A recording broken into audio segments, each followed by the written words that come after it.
La région Auvergne-Rhône-Alpes vous présente Voyons voir.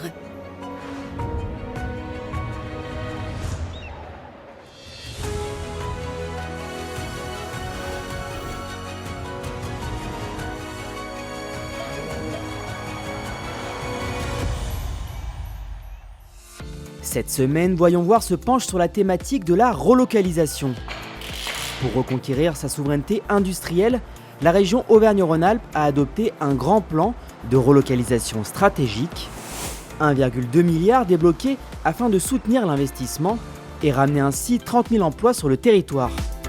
Pour se rendre compte des effets dans la pratique, nous sommes allés à Charlieu, dans la Loire, l'un des bastions de la filière textile.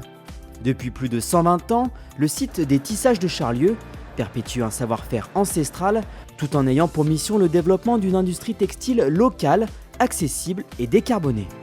Il faut qu'on se dise qu'on est capable de produire ce que nous consommons dans notre pays. Il faut qu'on retrouve cette fierté et même cette croyance dans notre capacité à produire ce que nous consommons dans notre pays. En s'engageant sur un contrat de 5 ans avec les marques distributeurs Auchan et Système U, l'entreprise a fait le pari de produire ici, plutôt qu'à l'étranger, des sacs en fibre textile recyclés.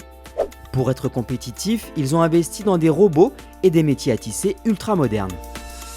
Ils se sont engagés, ils ont cru en nous, nous on a cru aussi en eux.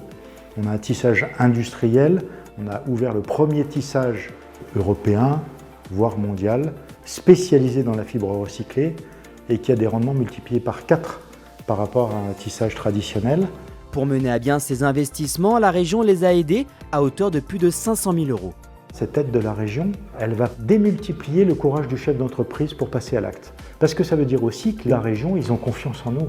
Et ça déclenche aussi un phénomène positif dans l'entreprise qui va plus loin que le simple argent qui a été donné.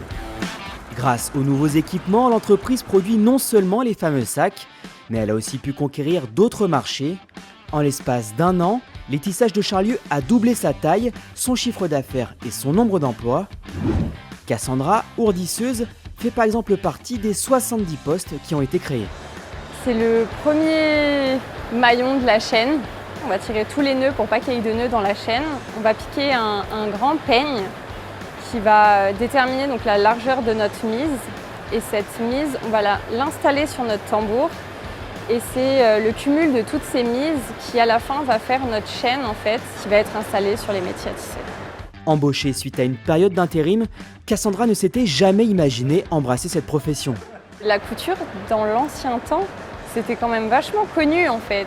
Étant une personne de la région, je trouve ça beau de continuer à apprendre des métiers qui sont historiquement connus en fait de la région et au final c'est un métier que je connaissais pas, qui n'était pas du tout dans ma branche et c'est génial.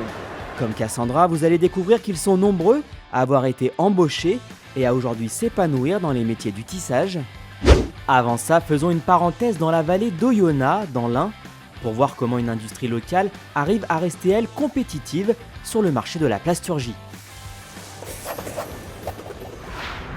Des lunettes, des biberons ou encore des tétines.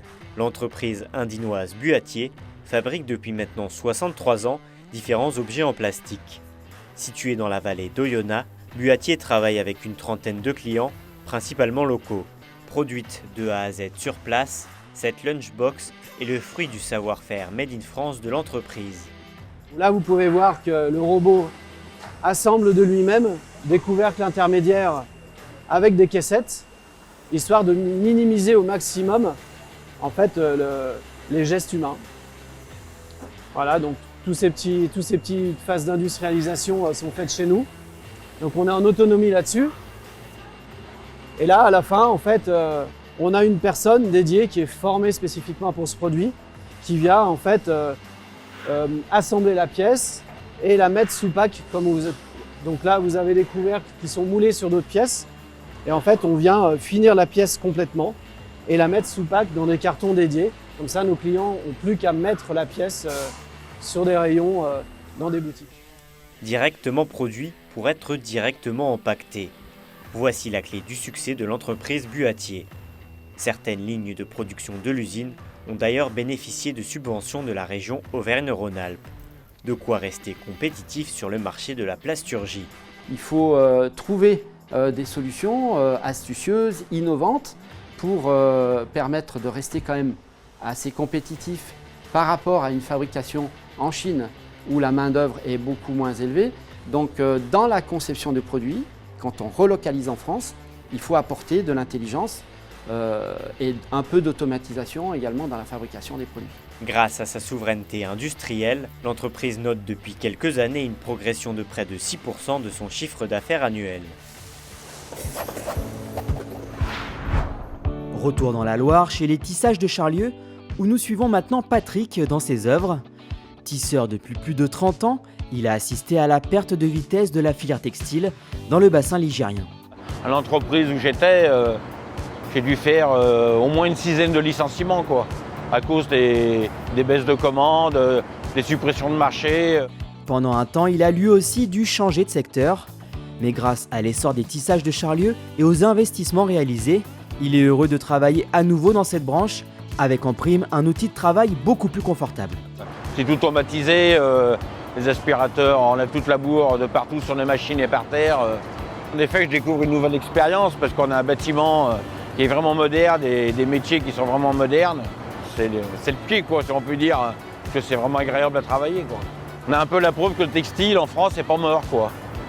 Ça peut encore permettre de créer des emplois et de voir l'avenir un peu plus loin, quoi. Après le tissage des rouleaux, c'est l'étape finale de la confection. Florian est conducteur et régleur sur une machine tellement innovante que nous ne pouvons pas vous la dévoiler pour cause de secrets industriels. Je suis vraiment content du métier que j'ai trouvé parce que c'est quand même un nouveau projet, donc je participe quand même à cette création. C'est pas encore fini, c'est encore que le début. Moi, ça m'a permis de trouver un nouvel emploi. Maintenant, je suis embauché. Et puis surtout, c'est que j'ai pu évoluer.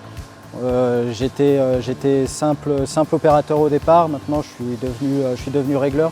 Les sacs sont déclinés en différentes couleurs et avec différents imprimés selon les marques. C'est vraiment du tissu épais, du tissu résistant, donc il va nous durer beaucoup plus longtemps qu'un simple sac plastique où si on le remplit trop, il va casser et ainsi de suite, il faudra tout le temps le racheter. Produire localement un sac durable avec un textile recyclé, une économie circulaire et vertueuse, voilà le défi pour l'instant réussi que se lancent des entreprises régionales comme les Tissages de Charlieu. Le textile, c'est la première filière qui a été mondialisée.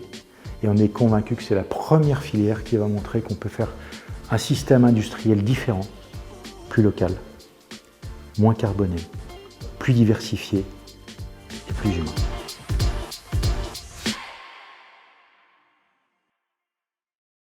La région Auvergne-Rhône-Alpes vous a présenté Voyons voir.